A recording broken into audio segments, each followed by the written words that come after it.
សួនឧស្សាហលោកអុកញ៉ាម៉ុងរទ្ធីកន្លែងទិញសបុតជីណូរីបងប្អូនកន្លែងប៉ុណ្ណាងឡានចាទៅលេងកន្លែងហ្នឹងរៀងយូរដែរបងប្អូននេះបងប្អូនគាត់រៀបឡើងជីណូរីទៅហើយចានៅជើងក្រោយចាកាលនោះទៅលេងនៅសួនឧទ្យានលោកអុកញ៉ាម៉ុងរទ្ធីហ្នឹងជាមួយបងកូនគាត់អីហ្នឹងចាបងប្អូនជីណូរីតាមជើងភ្នំបងប្អូនអើយមើលទេសភាពស្អាតណាអើយ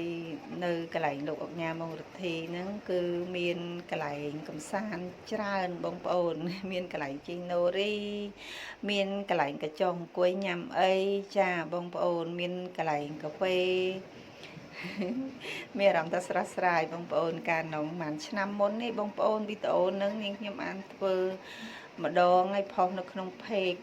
នាងខ្ញុំមួយទៀតចាเพจនឹងរៀងច្រើនខេចាហើយខ្ញុំក៏រំលឹកការនៅរៀងក្មេងជាងឥឡូវបងប្អូនកាលនោះទៅលេងទៅជិះណូរីនៅខេត្តកំពង់ស្ពឺហ្នឹងកន្លែងលោកអុកញ៉ាហ្នឹងតាមជើងភ្នំជួបណូរីជិះមកពីខាងនោះមកជុលគ្នាបងប្អូនចាអូយប្លែកអារម្មណ៍បងប្អូនចឹងមិនថាស្រុកខ្មែរយើងស្អាតណាស់ចាឲ្យលោកអុកញ៉ាអរគុណដែលលោកបានបង្កើតសួននឹងមកមានកន្លែងសួនសត្វអីទៀតបងប្អូនចាកន្លែងចាំត្រីអី